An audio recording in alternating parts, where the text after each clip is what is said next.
2015-2016 ஆண்டுக்கான பொறியியல் படிப்பு மாணவர் சேர்க்கைக்கு விண்ணப்ப விநியோகம் சென்னை அண்ணா பல்கலைக்கழகத்தில் தொடங்கியுள்ளது. தமிழகம் முழுவதும் 60 மையங்களில் நடைபெற்று வரும் விண்ணப்ப விநியோகம் குறித்து அங்குள்ள எமது செய்தியாளர் தங்கமணியிடம் கேட்கலாம்.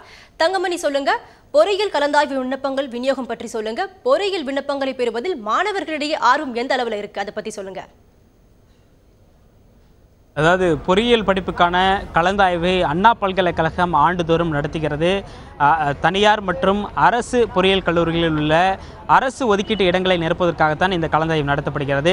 இன்று முதல் தமிழகம் முழுவதும் 60 மையங்களில் இந்த விண்ணப்பங்கள் விநியோகம் செய்யப்படுகிறது. சென்னையில் இருக்கின்ற அண்ணா பல்கலைக்கழகத்திலும் இந்த விண்ணப்பங்கள் விநியோகம் செய்யப்படுகிறது. சென்னை அண்ணா பல்கலைக்கழகத்தில் காலை 5 மணி முதலே மாணவர்கள் ஆர்வமுடன் மாணவிகள் காத்திருந்து விண்ணப்பங்களை பெற்று செல்கின்றனர். இந்த விண்ணப்பங்களை வழங்குவதற்கான ஏற்பாடுகளை அண்ணா பல்கலைக்கழகம் செய்திருக்கிறது. சென்னை அண்ணா பல்கலைக்கழகத்தில் மட்டும் 20 கவுண்டர்கள் அமைக்கப்பட்டிருக்கிறது. தனியாக மாணவிகளுக்கென 3 கவுண்டர்கள் அமைக்கப்பட்டிருக்கிறது. பொதுப்பிரிவுக்காக என ஒரு 7 கவுண்டர்கள் அமைக்கப்பட்டிருக்கிறது. மேலும் 10 கவுண்டர்கள் கூட்டம் அதிகமாக வந்தால் அவர்களுக்கு பயன்படுத்துவதற்காக வைக்கப்பட்டிருக்கிறது. இந்த விண்ணப்பங்களை பெறுவதற்கு 500 ரூபாய் பொதுப்பிரிவு மாணவர்கள் 500 ரூபாய் செலுத்தி இந்த விண்ணப்பங்களை பெற்றுக்கொள்ளலாம்.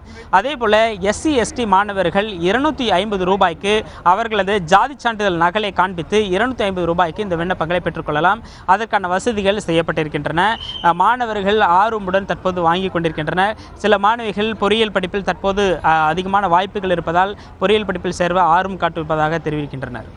தங்கமணி, பொறியியல் விண்ணப்பங்கள் விநியோகம் குறித்து சொன்னீங்க. இந்த ஆண்டு பொறியியல் படிப்புக்கான ஒதுக்கீட்டு இடங்கள் அதிகரிக்க எந்த அளவுக்கு வாய்ப்பு இருக்கு, அதை பத்தி மேலும் தகவல் ஏதாவது இருக்கா?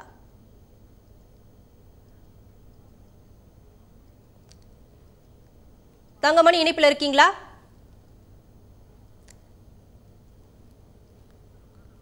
தங்கமணி, இந்த ஆண்டு பொறியியல் படிப்புக்கான ஒதுக்கீட்டு இடங்கள் அதிகரிக்க எந்த அளவுக்கு வாய்ப்பு இருக்கு, இது பற்றி மேலும் விவரங்கள் சொல்லுங்க.